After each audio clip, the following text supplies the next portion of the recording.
I have a very special guest today. Renzo, how are you doing today? I'm good, brother. I'm good, brother. My name is E.P.Trènz, also known as Renzo. E.P.Trènz is my artist name. I've been fortunate enough to know Waleed. That's my We pleasure.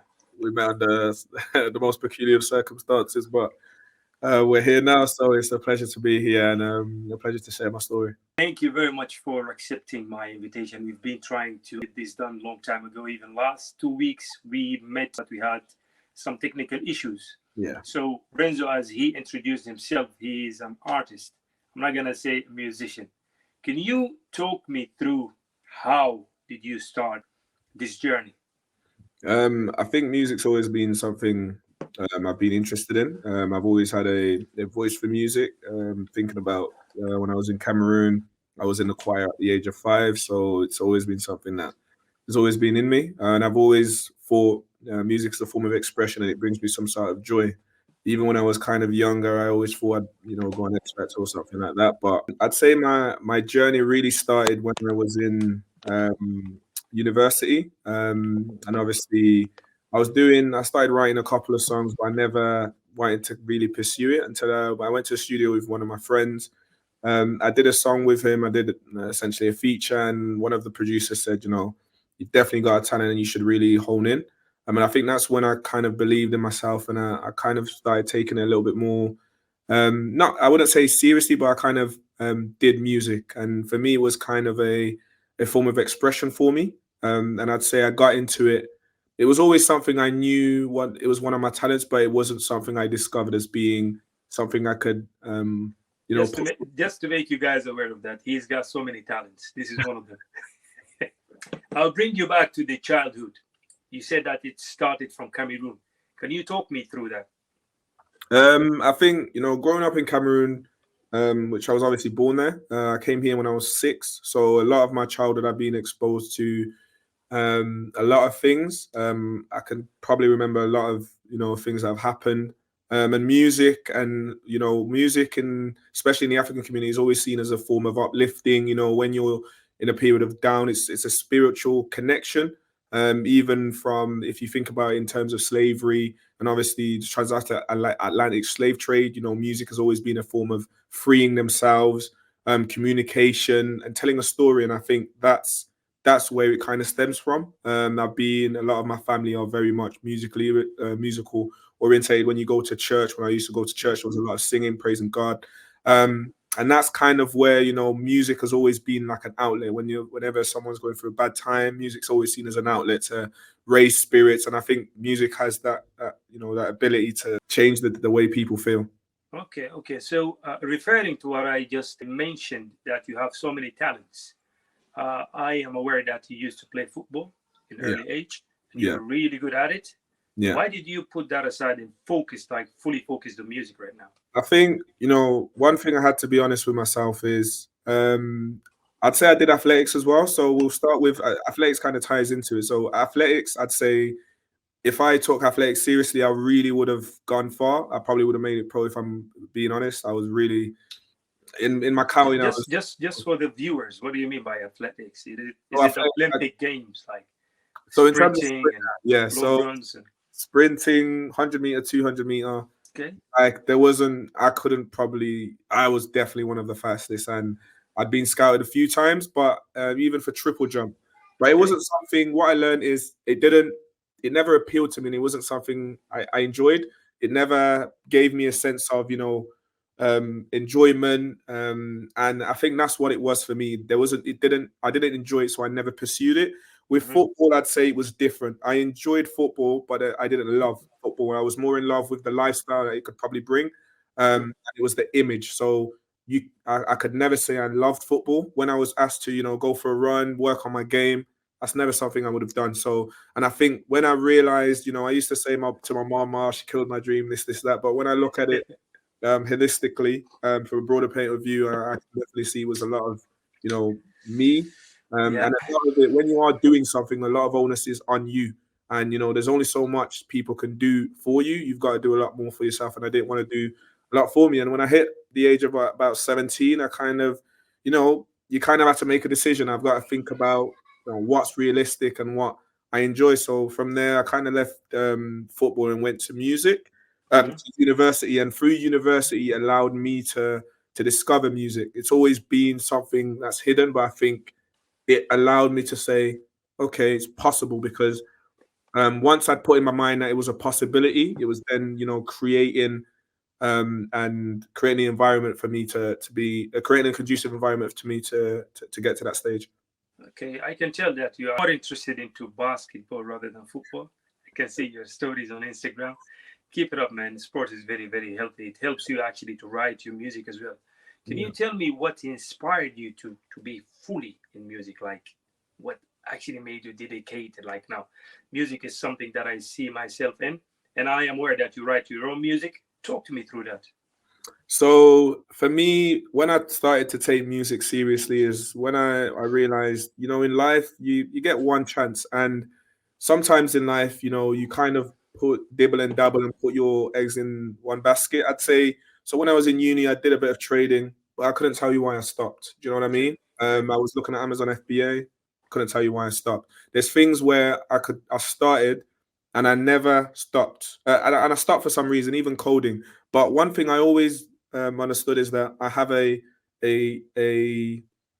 I'm eager to learn. I have a thirst for knowledge, and that thirst for knowledge has never gone anywhere. And for me, it's that, okay, now I started music. I haven't seen in terms of what I've been able to do. I was just doing the music, and I realized you can't treat it as one single thing. There's a lot of things that are associated with it. Marketing. It's like a business. So when I realized that, it's not if I want this to be my life, I have to treat it as a business. This is my baby. And that's when I realized that there's certain things I have to do. I have to level up. I have to look outside of the music. The music itself will, I started from working on my music. I had to discover a sound. What do I want to sound like? Who am I targeting? What is the story I want to portray? What is the story I want to illustrate?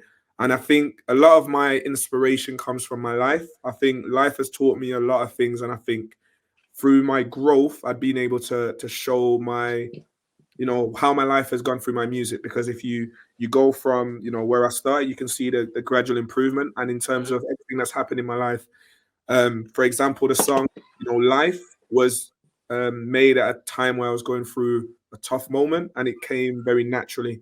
I was, in the car, thinking, stressing how things are gonna kind of work out, and I kind of sat down, and then I just sat down and started writing, and it just poured out so naturally that I wasn't thinking. It was just like my subconscious was explaining the story that I was feeling, and I think that's the most organic way to write. I think when I don't think about music, it kind of comes naturally. If I ever find myself struggling to think about lyrics, give myself some time, go for a walk, and things just kind of happen naturally. I think when you try and force things, it never sounds authentic. And with me and music, I'm not more of a freestyler. I like to think about my words. I like to think about how I can meticulously convey a message. I can weave things in together and make it sound good. And I'm very much about the message. I really feel like music is a lot of spirituality behind it. It has a way of making you feel a certain type of way. And when people are able to resonate with you, it's like they're going through the same thing as you. That's perfect. Looking back at the music industry, if you remember, like the 80s, the 70s, they started, I would say the 60s, they started with the vinyls, and then they moved to cassettes. From the cassettes, they moved to CDs, DVDs, and now everything is digital. And during that time, music artists, I would say rappers, hip-hop artists, whoever sings, would make money tangibly, going down to the fans, selling the physical product, and getting the money back. How do you find it actually promoting for your own digital music right now? You find it really difficult to make money out of it because it's a talk of business. You're doing it for the passion of it. You love it, but at the same time, it should be your source of income. Yeah. So one thing I've learned is I've detached myself from the monetary aspects of music purely because I have to see it as a long-term investment. With with a lot of things, we live in a society where instant gratification is the norm. Some people will do music just to be like, I'm doing music just to blow. That in itself is, you have to fall in love with the journey, because it's like a millionaire, saying I want to be a millionaire just because of the millions. Like, yes, but everything you'll cultivate to get to that stage is very important because it will allow you to still be able to be a millionaire even if you lost it all. If you're given a million and you lose it, then you've never had a million. You've never learned how to make a million. You don't have the tangible skills or the tools. So what I've learned here is, yes, I make music, but there's a lot of there's more to music than just the music, and that's one thing I didn't take into consideration. And it is something you have to invest in, but sometimes you don't have to spend a lot of money. You can start off small. Like, it's using the resources available to you. Like, if you have a smartphone, being able to be good at recording on a smartphone, and then when you get a camera, you can. There's things that you'll be able to be able to do because you've had, you've practiced. So I think for me, the hardest thing I'm learning now is, the marketing, and it takes a lot of time. It's understanding algorithms. Reaching your ideal customer base is easier but also harder because there's a lot of content out there. People are posting every single day. Crowded. I've realized is people are posting every day, and if you're only posting 5 times a day, you're limiting your viewage. So you have to think about content, you have to think about call to actions, a hook. There's all these things that you have to think about: playlisting, getting in contact with PR, blogs, creators. So there's so much more to the music. Podcasts as well. Podcasts right now is really important to promote for your own, like, whatever you're doing is very important for you. 100%. And also a brand. You have to think yourself as a brand and not just music. This is why I don't limit myself and just say I'm a musician, I'm an artist, because I don't fall under one category. And also, music is an art form. It's a form of expression. You shouldn't limit yourself to one thing. It can change. It's very malleable. And that's what I see it as. Okay, that's insightful, to be honest with you.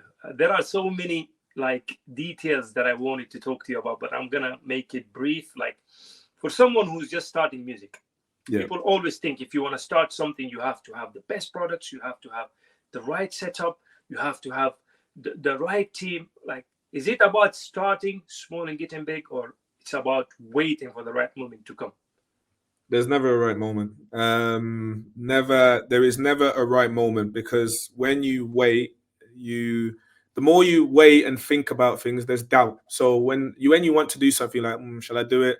Or maybe not. Then doubt starts to creep in, and then you get into the stage of procrastination.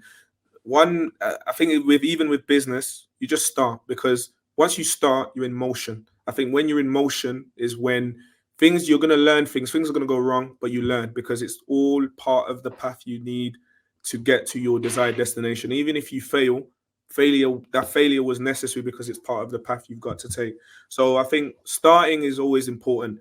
Use the things you have at the moment. If you have a smartphone, use the smartphone, be creative with the smartphone, because a lot of these, like an iPhone like this is able to, create wonderful content. At the end of the day, you've got a great camera, 4K camera. Utilize that. I've utilized a camera to create one of my videos, and until I created it, I didn't know it was a possibility. So utilizing the things available to you. Networking, I'd say, is very, very important. Reaching out to professionals. I think you need to put pride aside. I think that's one thing I had a lot of people doing. I think you have to embody the artist. If you're an artist, people want to know about the artist. You can't be living one life as an artist and then another life as you, because you're not embodying. It needs to be one person, and once you are that one person, I feel like then you tell the story you're able to tell is virtually different, because you're not living 2 different lives. I felt as if I was kind of conflicted, because I felt like I was living 2 different lives. So it's like the person is like, there's things I don't agree with, but as an artist, I have to, because that is part of being an artist. So I have to be comfortable with that in my person. So it's about being the person and embodying what that person means. It's like being a musician, being an artist is more than just, the music. It's being able to connect with people, tell a story, resonate, and just there's a lot more. They want to see the behind the scenes, what it's like to make the music, what it's like, you know, what you do in your day-to-day, what your day-to-day looks like. Because at the end of the day, the reality is, as an independent artist, there's a lot of struggle that people don't show, because it's want to show it's all roses and dandelions. It is genuinely hard, and there's sacrifices that you have to make. And as long as you've got a great support system, I'm quite lucky. I have a great support system of friends who are able to give me feedback and are always pushing me, and a lot of obviously giving me some equipment that I can use. And using a lot of resources available to you. There's a lot of blogs, there's a lot of creators, there's a lot of even open mic shows, reaching out to people, Can you give examples of platforms that, for a starter, that want to showcase his music or his content? In terms of a platform, in terms of platforms that you are actually promoting your music on. In terms of platforms, so what the platforms I've started using is Boost Collective. So it's something in terms of the marketing thing. So I've now realized I've got to the stage where my music isn't more so the problem, it's about visibility. So I'm using stuff like playlisting. So I'm using Unheard. Typically those are, you pitch it to playlists, and they will give you insight into the quality, whether it suits the type of playlist, what's wrong with the song. So at least you have feedback. So some of the feedback I've gotten is just in terms of the production quality, which I've spoken to my producer about. It's something we're working on.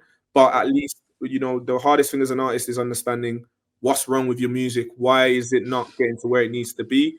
So other things such as mind mapping. Mind mapping is something that I've recently started doing. So in terms of thinking about if I need a video, Milanote is something I've been using with my colleague, my partner, my friend. So we use that in terms of storyboarding. So if we're going to do a video, okay, this shot's going to look like this. I might send him some information, be like, okay, I want this at this angle to create this shot.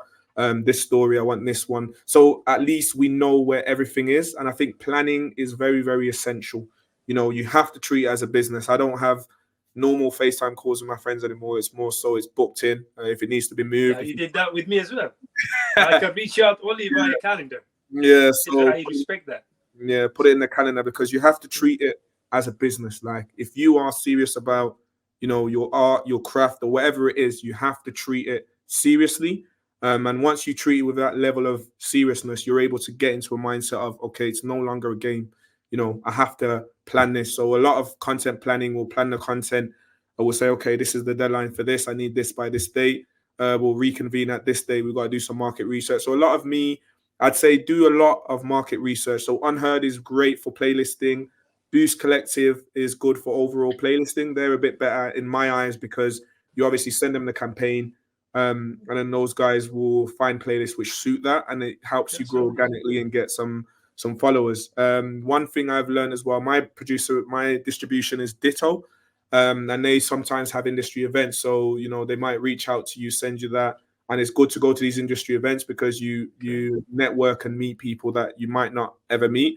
So the CEO of Unheard is going to be at one of those events. You've got BBC One Extra. You've got the owner of Ditto himself. So you're essentially getting good visibility. And even if you capture that content while you're over there, it's still content, because you're showing what the type of events you're going to, and you might, by luck, meet someone who's able to, help you on certain things that you're not able to.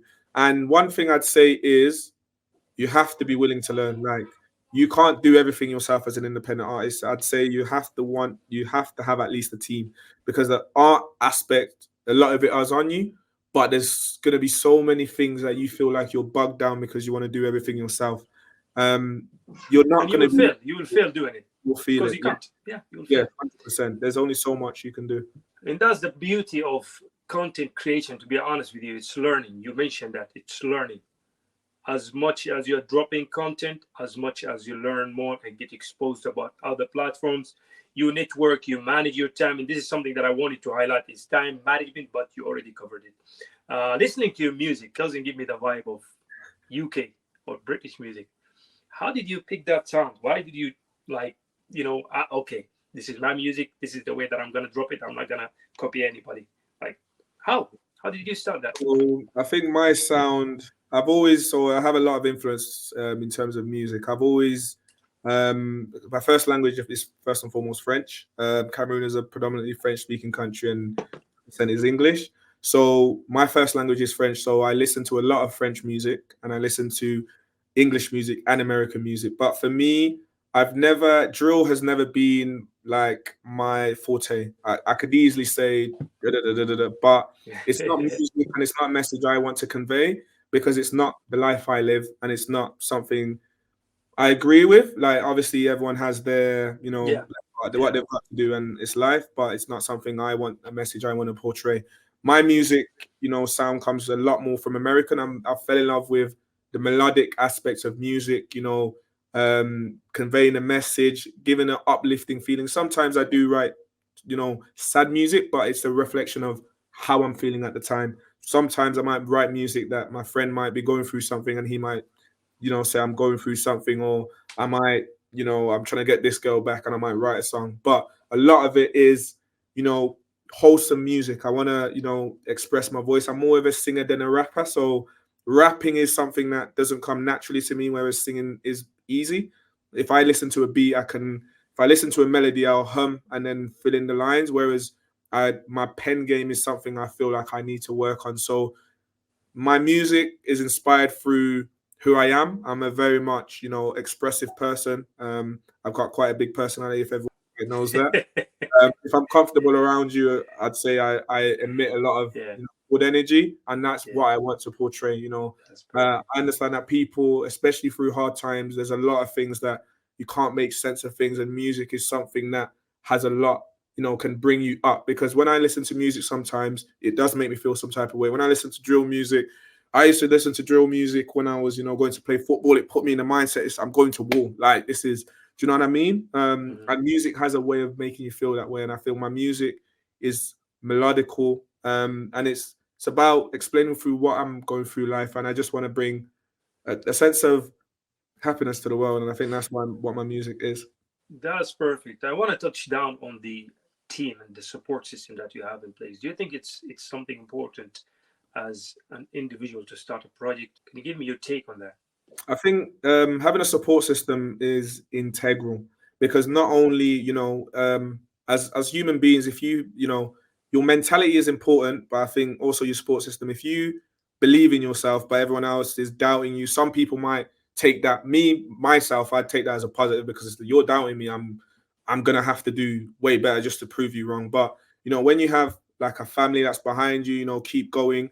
It when they have your unwavering support, you feel like they believe in you. And also it's not about what you'll become after that. It's more so they can see that you have a love and they want to help you get there. When you're able to call a friend and say, hey, I need this, there's that being able to do that and not kill yourself trying to do like 10, 11 things is so important. Because at a point as an artist, you'll feel like, I can't do everything. Like I'm doing this, I'm not getting results. I'm trying.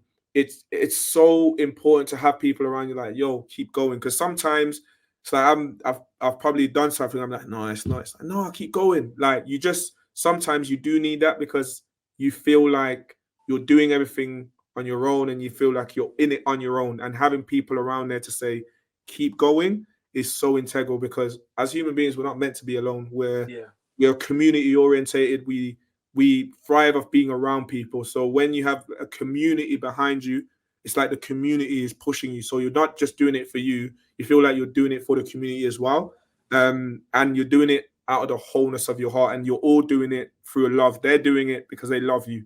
You know what I'm saying? Whereas you're doing it because you love the art. And that love together, nothing beats love. Do you know what I mean? That's very important. That's very important. There is a very enlightening thing that you actually mentioned a couple of minutes ago, saying that you can write sad music. For me, if I'm going through hard times, I can't think. I can't drop content. You see how people function? People are really different. What motivates you to sit down and write something while you're sad or broken down or going through mental issues? Because when I'm sad, my first thought is to listen to music, because the music helps me connect with how I'm feeling. So whenever I'm down, I just get it's like a spur to write, because that's when I'm able to write, because I'm in my emotion. Like, I'm feeling the feeling. I've got to get that, because I don't talk up. I'm not very much a crier. I don't cry. I don't talk about my problems. It's not how I am. I'd rather either meditate on it or write it down. And I feel like when I write it down, I kind of release a certain amount of stress because I put it down to paper. It's like even with your dreams. When people have dreams, they're always told to write it down so it's more what's the word? I can't explain it, but you're always told to write things down. Yeah. Keep it in your head. The word is it was just in my head. You always tell me that word actually. Manifestation. Yeah. Manifestation. So yeah. Exactly the same. So just like because I'm living it, I'm writing about it. So I want it to be authentic. It's now because if I write about it later, it's not the same because in this moment, everything's rushing to me. So as I'm feeling, I'm writing. And I feel like sometimes the songs I write the quickest are the ones where I just feel it and it just happens. Sometimes when I force myself to write a song, I'm feeling the type of way and I write a little bit and I come back to it. I don't have the same flow. It's not flowing as it was because I'm not in the same state. It's a state of being. When I'm in that state, I'm just able to write. Whereas if I try and get in that state again and force myself, I can't feel that because it's not happened again. I can't feel like that. Does that make sense? Yeah. So I think that's what it's about. When I feel like that, and because I love music, I just find it's an opportunity to write because what better way to convey what better way to convey to your fan base what you're going through than through music, because your music will tell what you've been through, because a lot of artists talk about their life. I think Tupac, the best example is Tupac started off talking about his life, what he was going through before he started talking about the gang stuff, and that's where they started to fall in, because people could resonate, and it was just what he was going through, so they were learning about the artist through that. So I feel like you can learn through the person, and you can also resonate. Talk to me through fame. Why people are so obsessed with fame right now?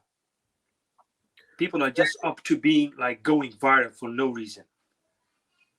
I think the culture that we're in, it's a crabs in a bucket mentality. So it's trying to figure out what's the next thing to make you blow, so you can look like you've made it. And I think people's perspective, when you've made it, you expect a certain feeling, because it's a feeling you feel like you'll get when you get to a certain place. And I feel like people feel like fame will bring them a certain state of happiness.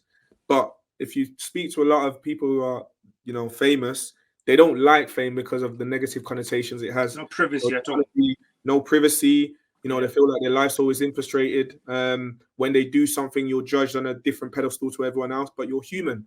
At the end of the day, you're human. The only difference is you're more visible than everyone else. And I feel like people feel like that what fame can bring you is happiness, but I feel like happiness is built within.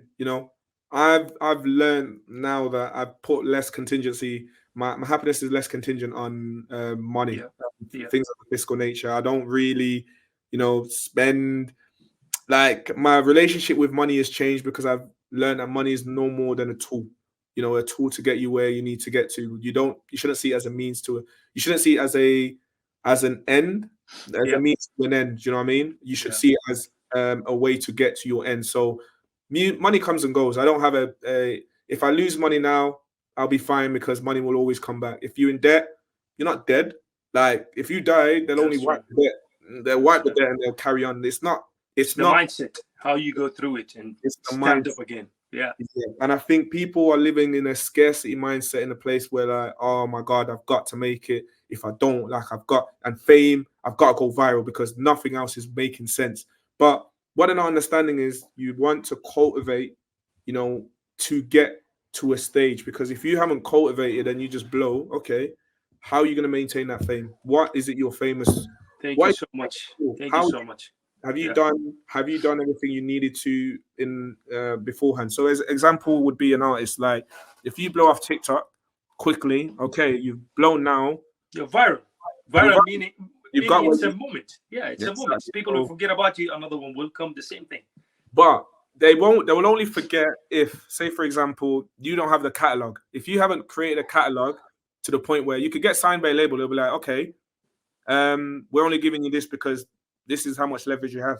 But if you built a fan base, if you've gone from nothing and you built, and you've got 500,000 listeners, you go to them and say, okay, look, the money you're offering me now doesn't make sense because I've got 500,000 as a fan base. Like, that's not even just one song. This is my catalog. So for you guys, you need to give me this, and that gives you leverage. Whereas if you've gone off viral, okay, you've got one song, that's it. What else do you have? Like, what else do you bring to the table? Because they can give you an offer which they believe is right because you haven't done the work after that.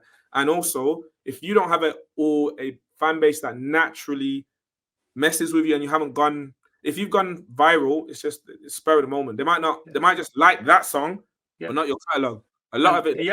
That means they love the music, but not the lyrics.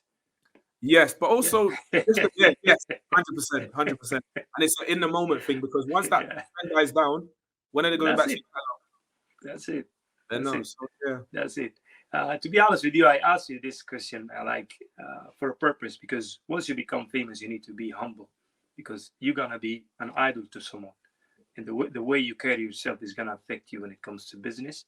And a lot of youth, they don't really think about that. They think about being, very famous. I want to trend. I want to be viral.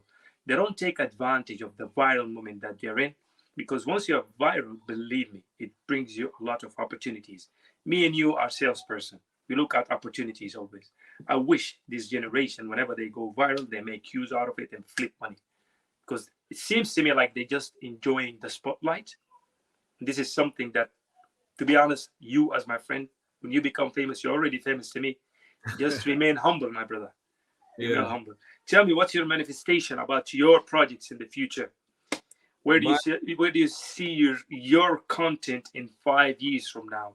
I see me being on one of the biggest stages. If it's not, aspiration is to be able to go on tour. In 5 years, I'll at least have a certified catalog and I'll have an established sound. I think my sound in the UK doesn't exist. So I would have created either... And this is something great for you. Yes. Yeah, you're global. Yes.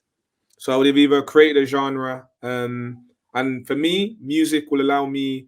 I don't see myself... Again, I said I'm an artist. I'm not a musician. I don't limit myself to one field. I see me diversifying my portfolio and going into different avenues, whether that's, creating a space where, independent artists can have, something like Unheard or Boost Collective, but more, tailored for independent artists where, okay, I understand because I've gone through it. I can see what's missing and what I could potentially aid with. If I can aid with exposure and collaborating with the right people and creating a place where, people can be their authentic selves and give them the possibility to be seen, as opposed to, because at the moment it's a crowd mentality. Everyone's kind of trying to be the same and you're not going to stand out and you're not going to get visibility because the algorithm just it's not going to work because everything's the same. So me, it's being a business mogul, being on tour and having some sort of platform to enable independent artists to get to where I want to be. Just make sure you don't charge me for the tickets, because I know you guys change. Come on, brother, I won't charge you. No worries. Tell the viewers about your music. Come on, they need to know who Renzo is. Yeah, where they can find it and which platform. So I've got a lot of music out on Spotify, Apple Music, Snapchat, Instagram, most platforms. I've also got a YouTube channel, so you can find that, E.P.Trènz official. Is it as displayed on the screen? That's your username on each platform? TikTok and everywhere? Instagram is lpatronrenz_. I will add that in the description. Yeah. So I've got a new song out now, Get It Poppin'. My bro. Get It Poppin', yeah, I heard that. I like it. I really like it, It sounds authentic. And I've got, a next song coming for the ladies. So just stay tuned. You're going to love it. I really thank you so much for walking me through your journey. I wish you all the best. And I appreciate your valuable time. You gave me like half an hour from it. Hopefully in the future, I get more time with you and dive deeper into business. Thank you so much for your time, Renzo. 100%. Pleasure meeting you again, brother Walid. Likewise. Take care.